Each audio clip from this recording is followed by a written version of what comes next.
안녕하세요. 조원장입니다. 오늘은 콩쿨에 대해서 좀 얘기해 보려고 해요. 콩쿨 도대체 왜 나가야 되고 어디 나가야 되고 정리해 드릴게요. 우선 콩쿨은 우리 아이들이 우물안의 개구리가 되지 않게 하는 게 가장 큰 주된 목적이 있죠. 그래서 잘하는 애들도 다 나오고 해서 우리 아이가 어느 정도의 평가를 받는지를 지켜보는 거죠. 그래서 입시 모의고사 같은 느낌으로 나가는 곳이 좋고요. 잘하는 애들이 다 나오고 그 다음에 그거를 평가할 수 있는 눈이 있는 선생님과 같이 가셔야 돼요. 콩쿨은 예고대학협회 이런 쪽이 있고 그 다음에 사설 콩쿨이라는 게 있어요. 그래서 예고대학협회 이런 쪽은 약간 공기업 같다고 생각하시면 되고요. 그 다음에 사설로 치는 곳은 약간 사기업 같은 느낌이죠. 그래서 이제 추구하는 바가 살짝 다를 수는 있겠죠. 목적성이 좀 다르니까. 그래서 그렇게 구분하시면 되고 우리는 이걸 다 나가는 게 맞아요. 그런데 하나하나 뽑아서 나가는 게 맞죠. 그래서 어디를 나가는 게 좋은지, 어디가 인기 있는 콩쿨이고 공신력이 있는지, 그리고 모던 애들은 도대체 어디를 많이 나가는지 이런 걸 좀 알려드리면 도움이 되지 않으실까 해서 이 편을 만들어 봤습니다. 우선 예고는 우리가 아는 대로 서울 서나, 개원, 덕원, 고양 한 요 정도 나가시면 돼요. 그래서 이제 스케줄 맞는 대로 나가시면 되고 잘하는 아이일수록 당연히 서울 서나에 더 많이 집중을 하게 되겠죠. 다 대학 같은 데는 사실 거의 대부분의 대학이 콩쿨이 있어요. 그런데 막 우리가 작품으로 의상을 입고 나가는 대학 콩쿨이 아니라 약간 따라하기만 하는 그런 콩쿨들도 있거든요. 이제 그런 거 제외하고 그리고 이제 많이 나간다라고 생각했을 때 예종이나 뭐 한양, 세종, 경희, 숙대, 그다음에 단국, 중앙, 국민, 한성, 한채, 뭐 에리카 약간 요 정도의 콩쿨들을 좀 많이 나가는 편이에요. 근데 이 사이에 다른 것도 있으면 당연히 나가도 좋고요. 그리고 이런 대학 콩쿨은 4, 5월이 가장 핫하죠. 가장 이제 많이들 이제 콩쿨이 모여 있는데 이럴 땐 사실 사설을 나갈 시간이 없어요. 그래서 그 전에 이제 사설을 나가주시면 좋고 그 다음에 이제 협회가 그 사이사이에 껴있어요. 뭐 현대협회라든지 한국무용협회라든지 그러니까 한국무용협회는 한국무용협회에서 한국의 무용협회의 현대 파트로 나가는 거고요. 현대협회는 이제 현대만 하는 거고 그렇게 생각하시면 되고 그래서 현대협회가 더 어렵다라고 생각하시면 됩니다. 자, 이제 사설 콩쿨이 이제 또 가장 궁금하죠. 사설은 이제 많이 베일에 쌓여 있는데 제가 지금 탁 집어서 말씀드리면 사설을 나가는데 기준은 첫 번째는 무대가 좋은지를 살피는 거예요. 그 좋은지라는 뜻은 그 무대가 크고 그 다음에 공신력이 있는 콩쿨들이 많이 하는 무대여야지 되는 거예요. 예를 들어 드릴게요. 유니버셜 아트센터 있죠.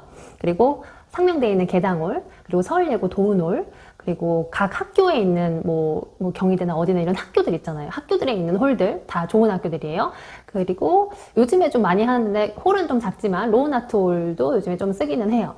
그런 홀을 하시는 게 좋고 처음 봤는데 이 홀은 어디지? 라고 약간 듣보잡인 곳은 조금 피하시는 게 좋습니다. 그리고 이제 심사위원을 이제 공개하는 곳이 있어요. 공개를 안 하는 곳이 있고 심사위원을 공개하는 곳이 좋은 곳이에요. 대부분. 왜냐면 심사위원들이 이름을 딱 이렇게 공개했을 때 사람들이 알만한 사람들이 온다는 거는 그 심사위원들이 보통 공신력이 있고 이제 좀 심사비가 비싼 선생님들인 경우가 있죠. 보통 교수님들이죠. 그래서 이제 내가 이 학교를 가고 싶은데 그 교수님이 이 사설에 심사를 나온다면 당연히 그 사설을 참가하지 않겠어요. 그래서 심사위원이 좀 공신 있는 사람이 있는 거, 그게 두 번째가 되겠고요.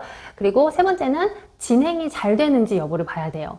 근데 이거는 사실 겪어봐야 아는 거거든요. 그러니까 저는 이거 매년 진짜 수십 년을 했기 때문에 누가 주최하고 이 콩쿨은 진행이 잘 돼, 이 콩쿨은 딜레이가 없어 이런 걸 알지만 이건 사실 좀 알기가 어려워요. 그래서 콩쿨을 좀 찝어 드릴 거예요. 그리고 여기에서 주의할 것도 하나 있어요. 주의는 뭐냐면 무용하는 사람들이 여는 콩쿨을 가셔야 돼요. 이 뜻은 뭐냐면 예전에 그런 일이 있었어요. 콩쿨을 주최하시는 분이 무용을 전공하신 분이 아니었어요. 그러니까 그 밑에 도우미 분들도 그 준비하신 분이 아니었던 거죠. 그래서 아이들이 뭐 어떤 동작을 한 다음에 음악을 틀어주세요, 큐 해주세요 했는데 그 동작을 인지하지 못하는 거예요. 그러니까 음악이 계속 잘못 나와서 아이가 두 번, 세 번을 다시 했는데도 잘 나오지 않았던 거죠, 음악이. 근데 이거는 사실 주최 측의 잘못이거든요. 근데 이런 거가 이제 준비가 미비했다는 거. 그리고 또 하나는 아이들이 콩쿨에 나갔는데 저희 아이 한 명만 나온 거예요. 아무도 접수를 안 한 거죠. 그러니까 그분도 되게 손해를 봤을 거예요. 그런데 저희도 15만 원 내고 나갔는데 너무 돈이 아깝잖아요. 다른 애들이랑 견주어 보려고 콩쿨에 나가는 건데 그런 콩쿨은 피하셔야 된다라는 걸 말씀드리고 싶고 큰 무대에서 좋은 공신력 있는 심사위원을 가지고 많은 도우미를 쓴다는 거는 돈이 많이 모인다는 뜻이고 그만큼 규모가 있다는 뜻이에요.